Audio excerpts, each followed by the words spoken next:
Sandrine, bonjour. Bonjour. Est-ce que ça va bien cette semaine? Très bien, très bien. Le printemps est de retour, tout va bien. Nous sommes à Nice, je ne l'ai pas encore dit. Nous sommes à l'hôtel Beau Rivage pour la première fois. Mais je pense que ce ne sera pas la dernière parce que l'accueil est agréable, il y a une très belle plage. Bon, aujourd'hui, on n'est pas allé à la plage parce que même s'il faisait beau, on ne sait pas trop, il y avait un petit peu de vent, donc on est resté à l'intérieur. Vous savez, moi je suis strasbourgeoise, donc je n'ai pas les mêmes critères que vous. Hein, voilà. Pour moi, il fait beau. Voilà.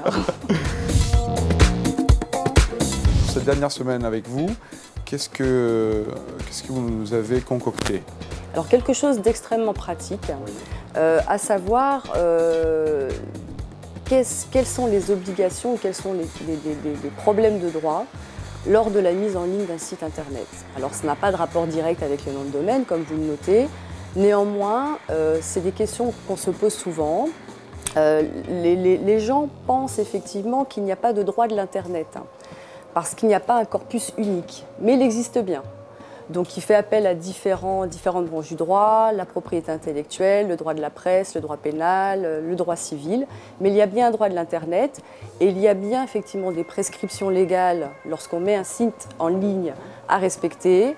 Il y a des sanctions qui peuvent être pénales. Donc, il est vraiment important d'avoir le maximum d'informations lorsqu'on monte un site. Voilà, donc je vais simplement vous expliquer un petit peu dans les grosses lignes, je ne vais pas rentrer dans le détail bien évidemment puisqu'il faut que ça reste pratique, quelles sont effectivement les obligations d'un éditeur de site, tout simplement. D'accord, très bien. Oui, parce qu'en général, quand on met un site, on pense que ceux qui ont mis des informations dessous, ils l'ont mis juste à titre d'information, etc. Alors qu'en réalité, ils se sont conformés à certaines obligations et même s'ils ne sont pas énormes, parce qu'il n'y en a pas tant que ça, mais ils sont quand même normalement obligatoires. À une époque, je me rappelle qu'il fallait même une déclaration avec un numéro de déclaration au niveau de la CNIL. Tout à fait. Ça existe toujours, ça? Non. D'accord.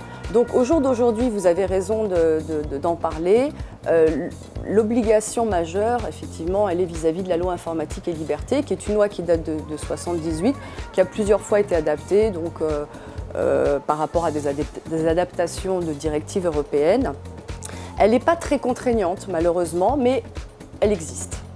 Pourquoi pas très contraignante? Parce que la CNIL, donc la Commission nationale informatique et liberté, si elle a un pouvoir d'investigation et de sanction, elle n'a pas de pouvoir de sanction pénale. Donc elle est obligée de saisir le procureur de la République compétent pour pouvoir effectivement demander à ce que soit fait application de la loi et donc application des sanctions pénales rattachées à l'infraction constatée.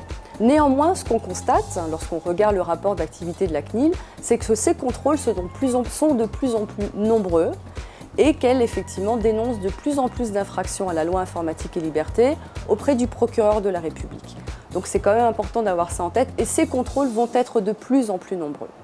Alors pour éviter, parce que son but ce n'est pas non plus la sanction, c'est l'information, elle a mis en place ce qu'on appelle des correspondants informatique et liberté qui sont ses délégués pour vérifier effectivement la mise en conformité de la loi informatique et liberté dans les sociétés où on a moins de 50 personnes qui ont accès aux données personnelles qui sont stockées informatiquement. Donc, ce qu'elle vise avant tout, c'est la protection du droit des personnes. Alors, quels sont ces droits et quels sont les droits que l'éditeur du site va devoir respecter? Ce qu'il faut savoir, bon, tout dépend de ce qu'il fait, mais en général, un éditeur de site, il va souvent collecter des données personnelles. Alors, données personnelles, c'est tout ce qui permet l'identification d'une personne. Une adresse IP est une donnée personnelle, il faut le savoir. Donc, ça peut être un groupe sanguin, bon là, on n'est pas concerné dans le droit de l'Internet, mais c'est tout ce qui permet effectivement l'identification d'une personne et qui fait l'objet d'un traitement automatisé. Voilà, un petit peu le cadre dans lequel on est. Donc, ces personnes, il faut elles ont tout d'abord un droit à l'information, c'est-à-dire qu'il faut qu'elles sachent que leurs données sont collectées. Elles ont un droit d'accès. Elles doivent pouvoir accéder aux données qui ont été collectées sur elles.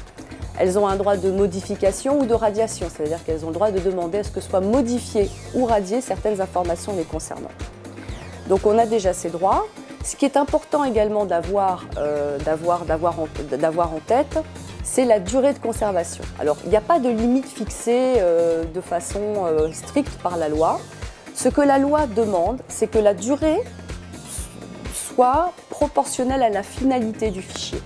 Donc on a à l'heure actuelle quand même une donnée qui est d'1 an environ pour les données de connexion que le gouvernement souhaiterait passer à 3 ans pour des problèmes qui touchent plus à la sécurité que purement à la protection, je dirais, de la personne. Donc on a ces premières données. On a des mentions légales, effectivement, c'est-à-dire que la personne qui va sur le site doit savoir à qui elle s'adresse, comment effectivement elle peut contacter la personne pour qu'elle puisse effectivement avoir ce droit d'accès, ce droit de rectification, ce droit d'information savoir qui est la personne morale derrière ce site avec des numéros RCS, etc., etc. Alors là, on est plutôt effectivement dans le fonctionnement et on va dire dans le frame, dans le cadre voilà, du site. Après, pour le contenu. Donc là, on va également avoir des problématiques de propriété intellectuelle et industrielle. Donc pas de contrefaçon de marque, pas de contrefaçon de droit d'auteur. Voilà, donc on reste toujours dans le schéma habituel, donc je ne vais pas le détailler. Ce qui s'applique à la vie s'applique à voilà, tout à fait. Donc effectivement, on ne va pas commencer à mettre une en-tête avec une contrefaçon de la marque Tartampion, et on ne va pas effectivement reprendre des pages et des pages d'un ouvrage portant sur le thème que l'on traite d'un autre auteur. Donc on a déjà ce volet-là. Alors on a un volet qui est un petit peu moins connu des éditeurs de sites, qui est le volet pénal. Bon. Alors le volet pénal, il tient sa source dans la loi de la presse de 1881. Donc vous voyez, c'est à une époque où le droit de l'Internet n'existait pas, mais ce droit trouve à s'appliquer sur Internet. Alors il concerne plusieurs types d'infractions. On a la diffamation. Donc la diffamation, c'est porter atteinte à la réputation d'autrui. Donc sur mon site, je porte atteinte à la réputation de monsieur, de madame. Voilà, donc on est dans ce cadre-là. On a l'injure. Et puis après, on a des circonstances aggravantes. On a l'incitation à la haine et au crime raciste, on a l'incitation à la pédophilie, on a l'apologie de crimes de guerre, enfin on a différents types d'infractions. Alors ce qu'il est important de savoir pour les éditeurs de sites, c'est que même si eux ne sont pas les auteurs de ces infractions, j'ouvre un forum sur mon site et j'ai quelqu'un qui se met à faire l'apologie de la période hitlérienne. C'est pas moi qui écris, mais comme le droit de la presse trouve à s'appliquer, on a ce qu'on appelle une responsabilité en cascade, c'est-à-dire que c'est d'abord l'éditeur qui est responsable. Si on ne trouve pas l'éditeur, on descend comme ça petit à petit. Voilà. Donc il est très important, quand on ouvre un forum, d'avoir un modérateur, de pouvoir contrôler tous les posts qui sont faits avant qu'ils soient mis en ligne. Parce que si effectivement on rentre dans le cadre d'une infraction prévue par le droit de la presse, ce n'est pas l'auteur qui va être assigné, c'est l'éditeur. Donc il faut vraiment être très prudent. Ouais, alors comment se passe par rapport aux rumeurs? Parce qu'il y a quand même l'Internet aujourd'hui comporte ce qu'on appelle énormément de rumeurs qui sont données par des gens qu'on peut bien trouver et qui peuvent se permettre de dire tout et n'importe quoi sous prétexte qu'il était entendu, on a ouï dire, etc. Alors comment ça se passe? Est-ce qu'il peut y avoir diffamation si quelqu'un, sous le prétexte d'une rumeur qu'il aura entendue, simplement profère des insultes ou des injures? Ah oui, on peut être tout à fait dans le cadre de la diffamation. Alors là, j'ai l'impression que ce n'est pas trop le cas, puisqu'on voit beaucoup d'écritures de personnes contre des sociétés ou sociétés contre des personnes, etc., qui sont un peu sous cette...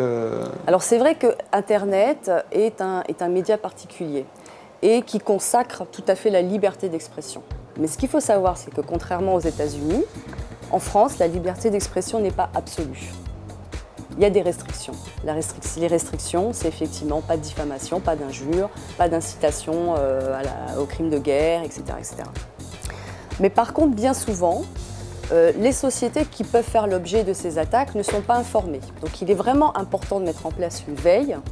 Et le cas échéant, si on constate vraiment des atteintes à la réputation, de contacter ou effectivement un avocat qui puisse essayer de faire cesser le trouble devant une juridiction, ou alors on a une autre solution qui est de faire appel à des sociétés de e-réputation qui, elles, effectivement, vont s'attacher à effacer toutes les données négatives concernant cette société et qui vont au contraire essayer d'en poster sur différents forums, par pas mal de moyens, des positives. Donc on a quand même des moyens de rétorquer à ce genre d'attaque, mais elles sont tellement nombreuses que c'est pas facile. Tout en sachant que bien souvent, parce que j'ai le cas avec quelques clients, lorsqu'on a effectivement une critique assez acerbe sur un forum par rapport à une société, bien souvent il suffit de contacter le web designer, lui envoyer un petit courrier en lui disant écoutez voilà ça porte préjudice, dans les 24 heures c'est enlevé. Donc on n'est pas obligé non plus d'aller jusqu'au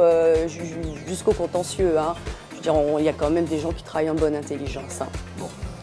Eh ben, c'est très intéressant. Je crois que ça vaut le coup de se pencher sur la question de ce type d'obligation. Parce que bon, on n'est pas souvent bien informé.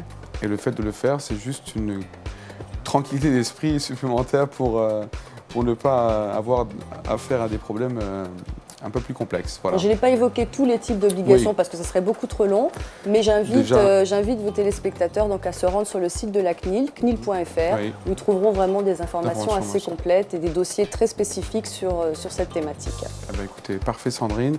Merci d'avoir été avec nous pendant cette saison de cas par cas et on espère vous retrouver très prochainement sur une nouvelle saison, voilà, soit ici ou à Strasbourg. À Strasbourg, voilà. Pourquoi pas. Merci beaucoup. Merci à vous. Au revoir. Au revoir.